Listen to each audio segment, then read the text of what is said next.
Assalamualaikum warahmatullahi wabarakatuh. Let me introduce myself. My name is Elvinanda. My student number is 20400122091.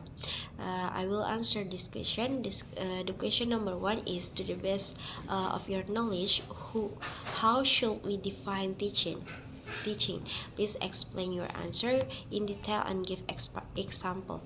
My answer is, teaching is the process of facilitating learning by guiding, instructing, and supporting students to acquire knowledge, skill, values, and attitudes. It's not just about delivering information; it's about creating a meaningful learning experience.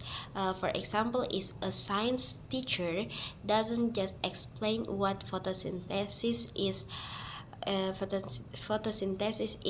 but use visual aids, experiments, and discussion to help students truly understand and engage with the concept.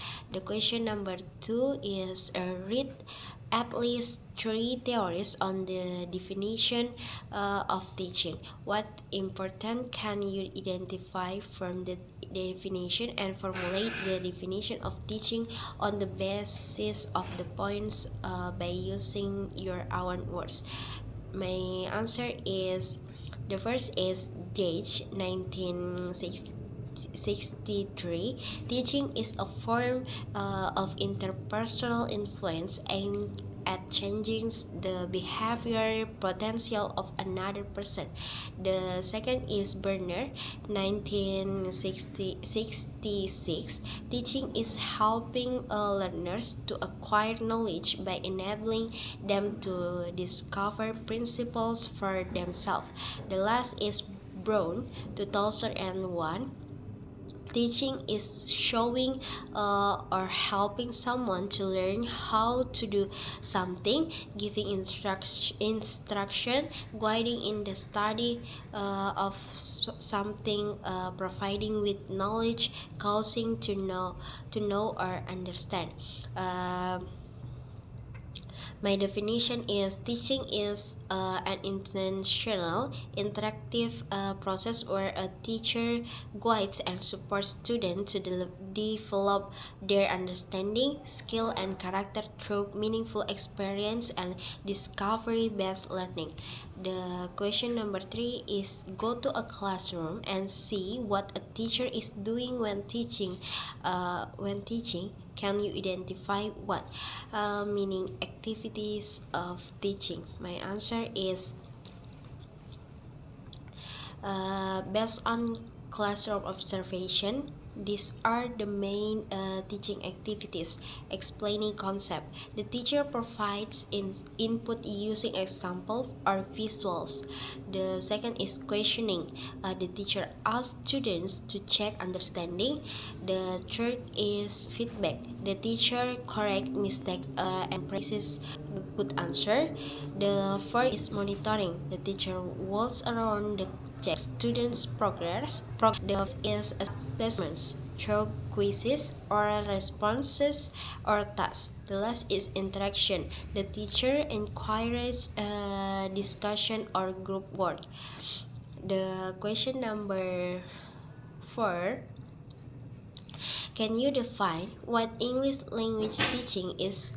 Explain your definition and reason for defining ELT in such a way.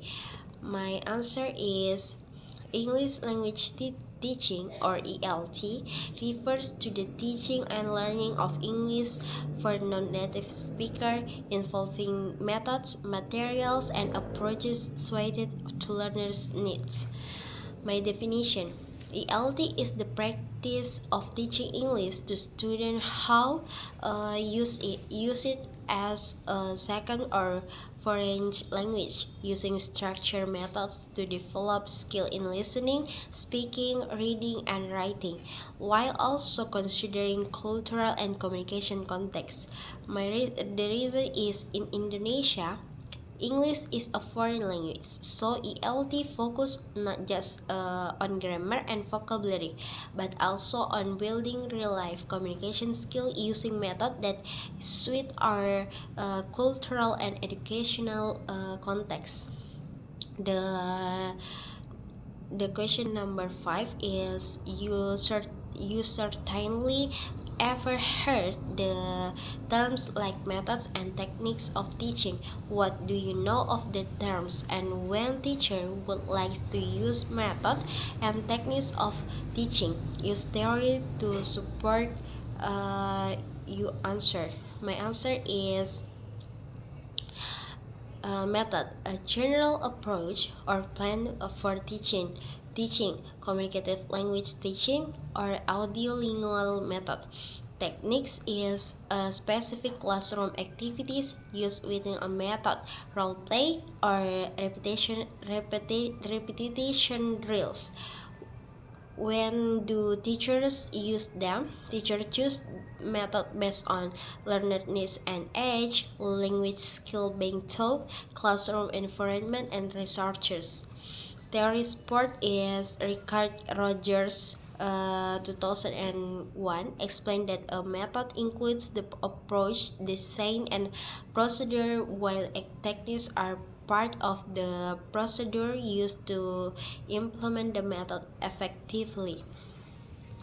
The question number 6 is, you have been learning English as a foreign language for many years in Indonesia.